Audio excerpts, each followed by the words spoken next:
New to Canada? New to Vancouver? Need to get around the city but don't have a car? Let me tell you about our Skytrain system.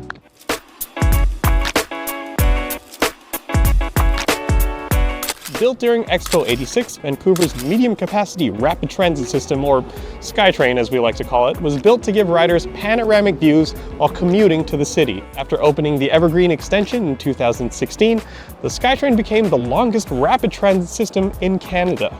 We currently have 3 main lines on our Skytrain network. The first is the Expo line that was built in 1985 and connects Surrey to downtown Vancouver. It's the very first line we built and the one you'll be using the most to get to our 2 campuses. The second one, which is the Millennium line, which was added in 2002, and it connects riders in the North Burnaby and Port Coquitlam area. If you transfer from Alexander College to SFU, for example, you'll probably end up using this line a lot. The third line is the Canada line, which was built prior to the 2010 Vancouver Olympics and runs from downtown Vancouver all the way to our YVR airport. If you're an international student arriving in Vancouver, you'll most likely end up taking this line as your first transit trip. Alright, so what are some tips for students for using the Skytrain? First off, it's a good idea to use Translic's trip planner or mobile apps like Google Maps to plan out your trip, as well as include the transfer fares and estimated travel time. Highly recommend.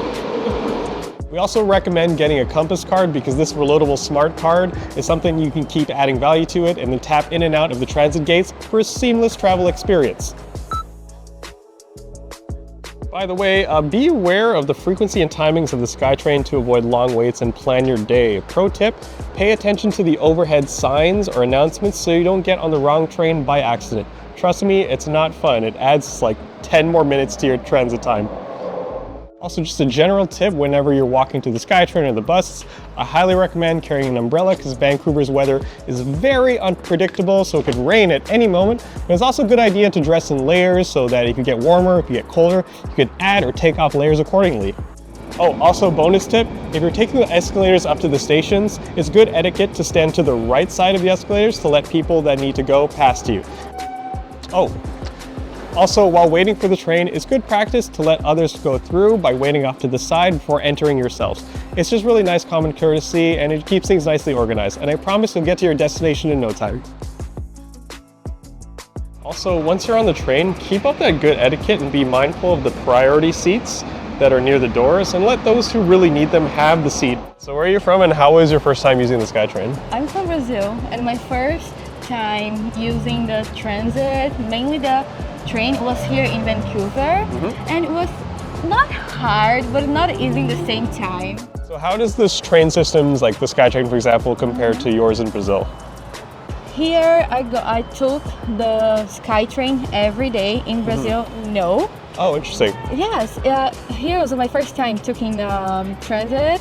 In Brazil we have underground and this way too. And I don't know how to say like this. Yeah, so part of like the whole Skytrain thing is that it's an elevated train system versus underground, which is usually like subway systems. The reason why it was elevated and became kind of like the Skytrain where it's higher up is because the original designers wanted to be, when you're taking your train and traveling to places, you could actually look out and like view the city. There's like put sound, exactly, the music, feeling the vibe, and oh my god, now I'm just feeling this, like with these mountains, with snow, and put music and relax. One helpful tip is that if you're using different transits or different transit fares across the line, some places in other parts of the world, it's like you pay more as you go.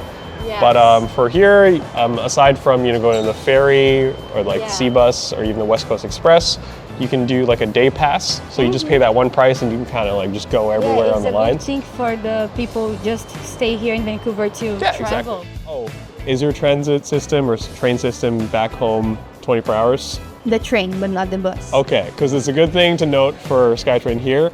It doesn't run 24 hours. Yeah. Usually the last train is around 1 o'clock or 1:15. Yeah. So a lot of the times people come here and they're like, oh, I'll just take the train to, no, you're lost. No, you have to take the bus. So that's a good thing to note that, if you're going to take the Skytrain and you're new to Vancouver, look at the times so you can get home safely.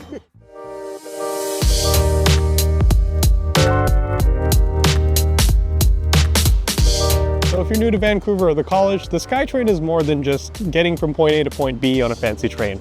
It's about exploring the city's diverse neighborhoods and connecting with its community. So the next time you're hopping on the Skytrain, feel free to make an adventure out of it. Anyways, thanks so much for watching this video about Vancouver Skytrain. And if there's anything that I missed about tips for international students using the Skytrain for the first time, please leave it down in the comments below. And if you like what you see, feel free to hit the like and subscribe button to support the channel. Thanks so much for watching, and I'll see you guys in the next video.